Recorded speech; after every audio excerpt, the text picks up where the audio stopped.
Hello viewers, আবার আপনাদের সম্মুখে একটি নতুন ভিডিও নিয়ে চলে এসেছি।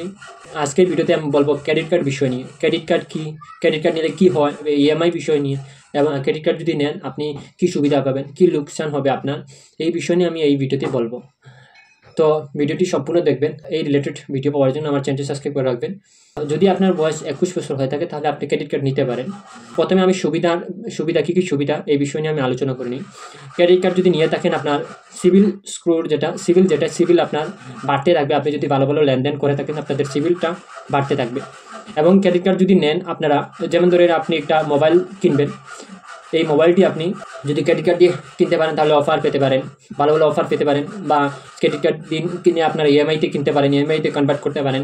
তারপরে ক্রেডিট কার্ড আরও অনেক সুবিধার কাজে, যেমন আপনার হসপিটালে দুর্ঘটনা হয়ে গেলো, আপনি টাকার কোথা থেকে ম্যানেজ করবেন। তো ক্রেডিট কার্ড যদি থাকে তাহলে আপনার ক্রেডিট কার্ড থেকে আপনার ক্রেডিট কার্ডের লিমিট আছে, আপনারা 15,000 টাকা ইউজ করতে পারেন।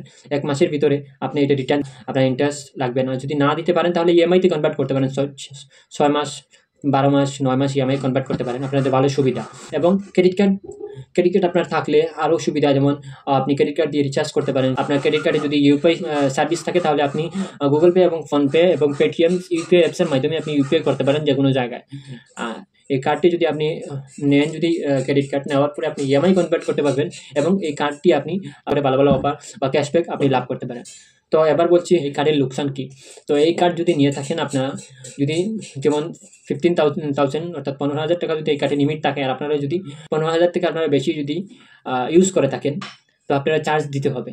এবং আপনি এই কার্ডটি যদি আপনি যে কোনো জায়গায় অনলাইন শপিং করে থাকেন, যদি তারপরে পেট্রোল, যদি পাম্পে গিয়ে পেট্রোল যদি লোড করে থাকেন, আরও আদার সাইটে হসপিটাল বা আরও আদার সাইটে শপিংয়ে, রিচার্জে, মোবাইল ইএমআই মোবাইল কনভার্ট বা নতুন মোবাইল আপনি নিয়েছেন, যদি নিয়ে থাকেন, তারপরে আপনি যদি ইএমআই যদি কনভার্ট না করে আপনি যদি মান্থলি যেই আপনার সঙ্গে যে বিলটা আছে সেই বিলটা যদি না পে করে থাকেন তাহলে আপনাদের চার্জ লাগতে পারে।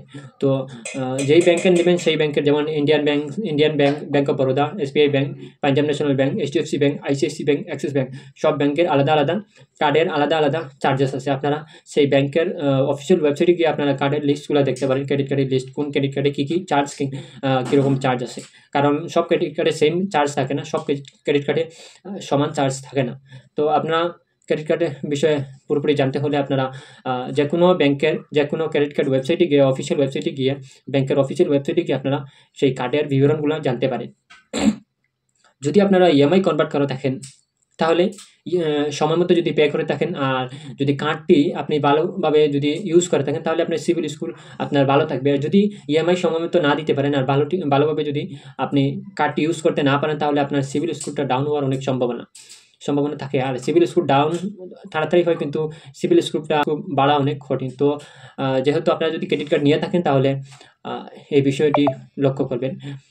ক্রেডিট কার্ড যদি নিতে চান তাহলে আমার ডিসক্রিপশনে লিঙ্ক দেওয়া আছে এই 2-3 ব্যাংকের। এই ব্যাংকের টার্মস অ্যান্ড কন্ডিশন পরে আপনারা ক্রেডিট কার্ড অ্যাপ্লাই করতে পারেন, মোবাইল নাম্বার রেজিস্টার করে, তারপরে আধার কার্ডের ব্যাংক কার্ড দিয়ে আপনার ক্রেডিট কার্ড সরাসরি নিতে পারেন। এবং যে কোনো ক্রেডিট কার্ড নেওয়ার আগে আপনারা প্রথমে সেই ক্রেডিট কার্ডের ফ্যাসিলিটি অ্যান্ড বেনিফিট কী সেই বিষয় নিয়ে আপনারা দেখবেন, তারপরে ক্রেডিট কার্ড আপনি অ্যাপ্লাই করবেন। প্রথমে আপনি দেখে নেবেন সেই ক্রেডিট কার্ডের ফ্যাসিলিটি কী।